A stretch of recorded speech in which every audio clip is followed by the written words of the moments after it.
أفلا يتدبرون القرآن أعوذ بالله من الشيطان الرجيم بسم الله الرحمن الرحيم ومثل الذين ينفقون أموالهم ابتغاء مرضات الله وتثبيتا من أنفسهم كمثل حبة بربوة أصابها وابل فآتت أكلها ضعفين فإن لم يصبها وابل فطل والله بما تعملون بصير ومثل اور مثال الذین ينفقون ان لوگوں کی جو خرچ کرتے ہیں اموالہم اپنے مال ابتغاء چاہنے کے لیے مرضات اللہ اللہ کی خوشنودیاں وتثبیتا من انفسہم اور اپنے آپ کو ثابت قدم رکھے ہوئے ہیں ان کی مثال کمثل مانند اس مثال کے جنت باغ ہے بربوات اونچی جگہ پر اصابها وابل اس پر تیز موسلادھار بارش برستی ہے فآتت اکلها ضعفین فآتت بس وہ باغ لاتا ہے اکلها اپنا پھل ضعفین دگنا فإن لم يصبها وابل بس اگر نہ بھی برسے اس پر موسلادھار بارش فطل تو پھر تھوڑی سی بارش ہی اسے کافی ہے واللہ اور اللہ بما تعملون جو کچھ تم کرتے ہو بصیر دیکھنے والا ہے اب یہ مثال اللہ سبحانہ وتعالی نے اس مثال کے مقابلے میں بیان کی ہے اس سے پہلے جو آیت تھی وہ ان لوگوں کی مثال تھی جو ریاکاری کرتے ہوئے مال خرچ کرتے ہیں جس کا انہیں کچھ فائدہ نہیں اس کی مثال تھی صفوان کی طرح اور صفوان ایسی چٹان ایسا بڑا پتھر چکنا جس کے اوپر مٹی پڑی ہوئی ہو اور پھر بارش برسے اور وہ ساری کی ساری مٹی دھل جائے اور وہ چکنے کا چکنا ہی پتھر رہے نہ اس کے اوپر کچھ اگ سکے نہ وہ پھل دے سکے تو یہ ان کی مثال تھی جو ریاکاری کرنے والا اب اس کے مقابلے میں ریاکاری کے اپوزٹ چیز اللہ کی رضا چاہتا دکھلاوے کے لیے نہیں اللہ کے لیے کرنا اور قرآن جو ہے یہ مثانی ہے جوڑا جوڑا ہے اگر اہل جنت کا ذکر ہوتا ہے تو پھر اہل نار کا ذکر ہوتا ہے جہنمیوں کا ذکر ہوتا ہے تو جنتیوں کا پھر ساتھ ذکر ہوتا ہے ایمان والوں کا ذکر ہوتا ہے تو پھر ساتھ کافروں کا ذکر ہوتا ہے اسی طرح اس آیات میں پہلے اگر ذکر ہوا ریاکاری کرنے والوں کا تو اب ان کا ذکر ہے جو خالص اللہ کے لیے خرچ کرنے والے ہیں اب ان کی مثال کیسی ہے وَمَثَلُ الَّذِينَ يُنْفِقُونَ أَمْوَالَهُمْ اب اللہ سبحانہ وتعالی ان کی مثال بیان کر رہے ہیں جو خرچ کرتے ہیں اپنے مال ابتغاء مرضات اللہ، اللہ کی رضا چاہنے کے لیے۔ ابتغاء کا معنی چاہنا، ابتغاء۔ اب ہم عام طور پہ جب عامیہ میں بولتے ہیں نا یہ لوگ تو اشتباغ یعنی کیا چاہتے ہو، اشتباغ تو یہ وہی لفظ ہے ابتغاء، چاہنا۔ ابتغاء مرضات اللہ، اللہ سبحانہ و تعالیٰ کی رضا چاہنے کے لیے خرچ کرتے ہیں۔ تو یہ صرف اہل ایمان ہیں جن کی ساری عبادات، ساری کی ساری جتنی بھی وہ مالی ہوں جسمانی ہوں، وہ جہاد ہو یا انفاق فی سبیل اللہ ہو، وہ نمازیں ہوں یا روزے ہوں، وہ حج ہو یا زکوٰۃ ہو، ساری کی ساری ان کی عبادات ابتغاء مرضات اللہ، یہ ہدف ان کا ہے اساس، اللہ کی رضا چاہنے کے لیے ہوتی ہیں۔ وَتَثْبِيتًا مِّنْ أَنفُسِهِمْ، اور وَتَثْبِيتًا مِّنْ أَنفُسِهِمْ، اور اپنے نفس کو جمانے کے لیے، اور اپنے نفس کو جماتے ہوئے۔ تثبیت کیا ہے؟ ثابت قدمی۔ ثبوت کیا ہے؟ جم کر رہنا۔ اب اپنے نفس کو جمانا کیا ہے کہ جب انسان اللہ کی راہ میں خرچ کرنے لگتا ہے نا تو شیطان کے حملے ہوتے ہیں اس کے اوپر، اس کے نفس پر ہوتے ہیں، اس کا نفس، کیونکہ انسان کا جو نفس ہے ان النفس لامارۃ بالسوء، تو انسان کا نفس ہے نفس امارہ، برائی کی طرف بلاتا ہے، برائی کا حکم دیتا ہے، انسان کی رغبت اس کی طرف دلاتا ہے برائیوں کی طرف، یہ ہے امارہ بالسوء۔ اب جو انسان اللہ سے ڈرنے والا ہے وہ اپنے نفس پر قابو رکھتا ہے، وہ صبر سے قابو ہوتا ہے، اور نفس کی مثال جو ہے وہ ہے اس بچے کی طرح جو اپنی ماں کا دودھ پیتا ہے، اور اس کی تربیت کرنا ایسے ہے کہ اس سے وہ دودھ چھڑانا جیسے مشکل ہوتا ہے نا، شروع میں مشکل ہوتا ہے دودھ چھڑانا، پھر جب چھوٹ جاتا ہے پھر اس کی طرف رغبت نہیں رہتی۔ اسی طرح نفس امارہ ہے، نفس انسان کا برائیوں پر اسی طرح لپکتا ہے جیسے بچہ ماں کی گود میں ماں کے دودھ کی طرف لپکتا ہے، لیکن جو مائیں ہیں جب دودھ چھڑاتی ہیں اس سے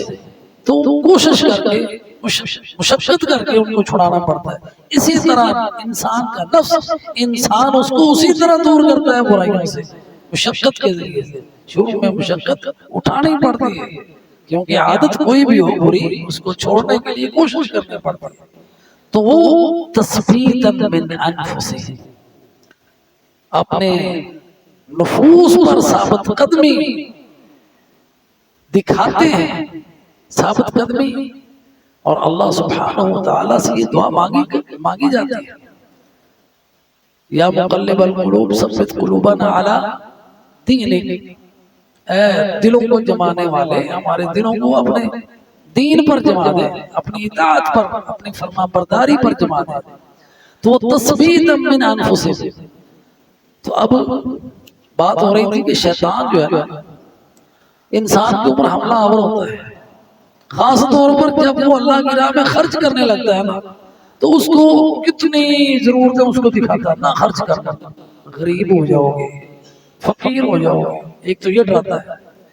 جیسا کہ اللہ تعالیٰ نے بتایا الشیطان یعدکم الفقر، شیطان تمہیں فقیری سے ڈراتا ہے، وَيَأْمُرُكُمْ بِالْفَحْشَاءِ، اور فحشی کا حکم دیتا ہے۔ تو پہلا اس کا ڈراوا خرچ کرتے ہوئے یہ ہوتا ہے کہ غریب ہو جاؤ گے، فقیر ہو جاؤ گے، پھر اتنی ضرورتیں ہیں تمہاری کیسے پوری ہوں گی، یہ کام ہے وہ کام ہے، پیسہ سنبھال کے رکھو، تمہارے تم خود محتاج ہو، کیوں دیتے ہو کسی کو؟ یہ ہے انسان وسوسہ، انسان کے دل میں یہ وسوسہ آتا ہے اللہ کی راہ میں خرچ کرتے، جب وہ اس وسوسے پر قابو پاتے ہوئے اللہ کی توفیق سے اس کو عبور کر لیتا ہے اور اپنے نفس پر قابو پا لیتا ہے کہ اللہ کی راہ میں خرچ کرنا ہے، اس وسوسے کے باوجود خرچ کرنا ہے، تو پھر وہ دوسرا حملہ اس کا ہوتا ہے کہ خرچ ہو گیا، اب تو اس مرحلے پر تو نہیں میں روک سکا، اب جو اللہ کی راہ میں خرچ کیا ہوا نا اس کا جتلانا شروع کر دیا کہ میں نے یہ کیا، میں نے یہ کیا، میں نے یہ کام کیا، یہ پنکھے میں نے لگوائے، یہ میں نے اس دفعہ جو بجلی کا بل آیا نا مسجد کا وہ ہم نے دیا تھا۔ اللہ حاضر قیاس مثال کے طور پر باتیں ہو رہی ہیں۔ تو اس طرح انسان اپنے اس صدقے کو ضائع کر لیتا ہے، جب جتلاتا بھی نہیں ہے تو پھر کیا ہے کہ وہ لوگوں کو پتہ تو چلنا چاہیے نا کم از کم کہ یہ اپنے خرچ کیا ہے، تو اس کی کوئی اور سبیل نکال لیتا ہے، وہ ریاء الناس، لوگوں کو دکھانے کے لیے۔ اس طرح یہ مثال تھی پچھلی، لوگوں کو دکھانے کے لیے، پھر اس کو کوئی فائدہ ہی نہیں، نہ اس دنیا میں فائدہ نہ آخرت میں فائدہ۔ دنیا میں فائدہ اس لیے نہ رہا کہ مال تو اس کی جیب سے نکل گیا نا، اب تو اس کے فائدے کا نہیں رہا۔ آخرت میں فائدہ اس لیے نہیں کہ اللہ کے لیے تو خرچ نہیں کیا، تو اللہ کے لیے جو انسان خرچ کرتا ہے فائدہ تو اس کا ہے۔ اس کی مثال کیسے ہے؟ کمثل جنۃ بربوۃ، جس نے اللہ کے لیے خرچ کیا تثبیتا من انفسہم، ثابت قدم رہا اللہ کی راہ میں خرچ کرنے میں، نہ احسان جتلایا نہ ریاکاری کی، اللہ کی رضا کے لیے خرچ کیا اور اپنے آپ کو جما کے رکھا، اپنے نفس پر قابو رکھا۔ اس کی مثال کیسی ہے؟ کمثل جنۃ، اس باغ کی طرح، مثل کمثل، کاف میں نے کی مانند کی طرح، انگریزی میں لائک، اس مثال کی طرح، کمثل اس مثال کی طرح، جنت باغ۔ اب ہم جنت جو ہے نا اس کا ترجمہ باغ کرتے ہیں، لیکن عربی میں جیم اور نام، نون اور جس الفاظ میں آتے ہیں نا وہ ایسی چیز جو دکھائی نہ دے، جیسے جن ہے نظر نہیں آتا، جنین ہے ماں کے پیٹ میں ہے نظر تو نہیں آتا، اسی طرح جنہ دیکھی تو نہیں ہے نا، مالا عین رات ولا اذن سمعت۔ تو عربی میں جو جنہ ہے نا وہ کیا ہے کہ درخت اتنے گھنے ہوں کہ نیچے زمین جو ہے نا اس کے اوپر سورج کی شعاعیں نہ پڑے، اتنے گھنے درخت ہوں کہ روشنی اس زمین تک نہ پہنچے، وہ جنت ہے۔ ایسے گھنے درخت کمثل جنت، اس باغ کی طرح ہے، بربوۃ، ربوہ کہتے ہیں اونچی جگہ، گھاٹی ہے، چوٹی ہے، اس کے اوپر جو جگہ ہے اونچی بلند، وہ ربوہ ہے۔ اور ایسا باغ جو اونچی جگہ پہ ہو، چوٹی کے اوپر ہو، وہ میدانی باغ سے زیادہ پھلدار ہوتا ہے۔ اس کی وجہ یہ ہے کہ جب سورج نکلتا ہے سب سے پہلے کرنے اونچی جگہ پر پڑتے ہیں، اس کے اوپر پڑتے ہیں، اور اونچی جگہ پر ہونے کی وجہ سے اس کے اوپر ہوا بھی صاف اور پاکیزہ ہوتی ہے، اور وہاں پہ اگر تھوڑی سی بارش بھی ہو جائے تو اس کے لیے کافی ہوتی ہے، اور اس کا پھل سب سے بہترین ہوتا ہے۔ ایسا باغ جو بلندی پر، بربوۃ، ربوہ میں، اصابہ وابل، اس پر موسلا دھار بارش۔ اب وابل ایسی بارش ہے تیز موسلا دھار کھل کے جس میں ندی نالے بہ جائیں، ایسی بارش۔ اس بارش کے بعد فآتت اکلہا، اس باغ میں پھل آتا ہے، ضعفین، دگنا، کئی گنا زیادہ پھل دیتا ہے۔ فَإِن لَّمْ يُصِبْهَا وَابِلٌ، بس اگر تیز موسلا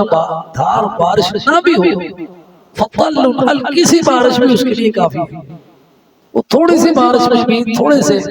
پانی سے بھی بہت زیادہ پھل دے دیتا ہے۔ فَطَلٌ،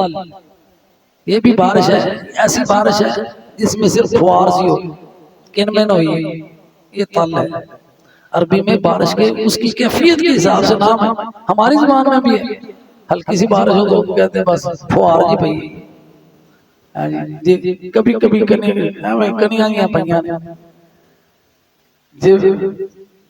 تیز بارش ہو گئی اسی کہتے ہیں تیز بارش ہوئی یا موسلا دھار بارش کہتے ہیں۔ تو اسی طرح وابل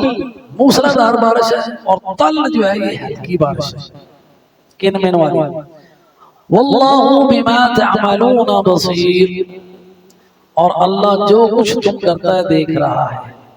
اس میں جو ریاکاری کرنے والے ہیں ان کے لیے ڈانٹ ہے، اور جو اللہ کی رضا چاہنے والے ہیں ان کے لیے خوشخبری ہے۔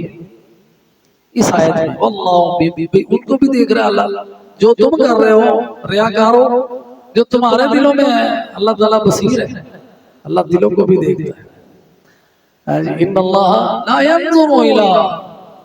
صورکم، اللہ تعالیٰ تمہاری شکلوں کو نہیں دیکھتا، ولكن ينظر الى اعمالکم وقلوبکم، جیسا کہ حدیث میں آتا ہے کما قال صلی اللہ علیہ وسلم، لیکن اللہ تعالیٰ دیکھتا ہے تمہارے دلوں کو اور تمہارے اعمال کو۔ تو واللہ بما تعملون بصیر، جو کچھ تم کر رہے ہو اللہ دیکھ رہا ہے۔ تو اس یہ جو نفع کی ہے آیت، اور اس سے پہلے مثل الذین ينفقون اموالهم فی سبیل اللہ کمثل حبۃ انبتت سبع سنابل فی کل سنبلۃ مئۃ حبۃ واللہ یضاعف لمن یشاء واللہ واسع علیم۔ یہ دونوں مثالیں صدقے کی اہمیت اور صدقے کی افادیت پر دلالت کر رہی ہیں، اور صدقہ یہ ہوتا ہے کہ انسان کے ایمان کی سچائی کی دلیل ہوتا ہے، اس لیے اس کو صدقہ کہا جاتا ہے۔ انفاق فی سبیل اللہ یعنی اس کو یقین ہے، جیسے کسان کو یقین ہے کہ میں مٹی میں دبا رہا ہوں اس نے اگنا ہونا ہے، اسی طرح مومن کو یقین ہے کہ میں نے دو زندگیاں گزارنی ہیں، ایک تو میری یہ زندگی ہے اور ایک میری وہ زندگی ہے آخرت والی، اور یہ میں جو خرچ کر رہا ہوں نا یہ میں اپنی اس زندگی کے لیے بچا رہا ہوں۔ اب آپ ذرا دیکھیں، آپ کے پاس اگر 1000 روپیہ ہے مثال کے طور پر، اس میں سے آپ 100 خرچ کرتے ہیں، آپ کا 900 روپیہ بچا اس زندگی کے لیے، اور وہ جو 100 تھا وہ ملٹی پلائی ہوا ہے جی کتنا، اللہ سبحانہ وتعالی نے اس ایک سے 7 اگائے، اور ہر 7 کے ساتھ 700 ہیں، وہ کتنے گنا ہو گیا ہے جی؟ وہ تو آپ کے پیسے جو تھے جو 1000 تھا نا، یہ 900 کا 900 رہا، اور جو 100 آپ نے دیا تھا وہ ہزاروں بن گئے، وہ کئی ہزار بن گئے۔ تو اس طرح صدقہ دینے سے مال کم نہیں ہوتا تو بڑھتا ہے نبی، اور وہی باقی ہے جو آپ نے بھیجا۔ نبی صلی اللہ علیہ وسلم اپنے گھر تشریف لائے، حضرت عائشہ صدیقہ رضی اللہ تعالیٰ عنہ نے بکری ذبح کی تھی، تو آپ آئے، فرمایا کیا باقی بچا ہے؟ تو حضرت عائشہ نے کہا وہ باقی تو سارا تقسیم کر دیا ہے، صرف ایک دستی بچی، کیونکہ نبی صلی اللہ علیہ وسلم کو دستی کا گوشت پسند تھا، اور حضرت عائشہ کو پتا تھا کہ آپ یہ گوشت پسند کرتے ہیں، اس لیے رکھ لیا۔ تو آپ صلی اللہ علیہ وسلم نے فرمایا کہ یہ جو ہے نا دستی ہے تو ہم نے کھا لینی ہے، بچا وہ ہے جو ہم نے خرچ کیا ہے، وہ بچا ہے۔ تو اسی طرح انسان کا باقی مال وہ ہے جو اللہ کی راہ میں خرچ کر دیتا ہے، وہ باقی ہے۔ جو ادھر اپنی ضرورتوں میں لگا لیا وہ خرچ کیا ہے، وہ باقی ہے، وہ بچا ہے۔ تو اللہ سبحانہ وتعالی ہمیں ثابت قدمی عطا فرمائے، یہ تبھی ہوگا وَتَثْبِيتًا مِنْ أَنفُسِهِمْ، جب جمیں گے نیکیوں کے اوپر ثابت کر کے دکھائیں گے۔ اللہ ہمیں نیکیوں پر جمائے، آمین۔ وآخر دعوانا الحمدللہ رب العالمین۔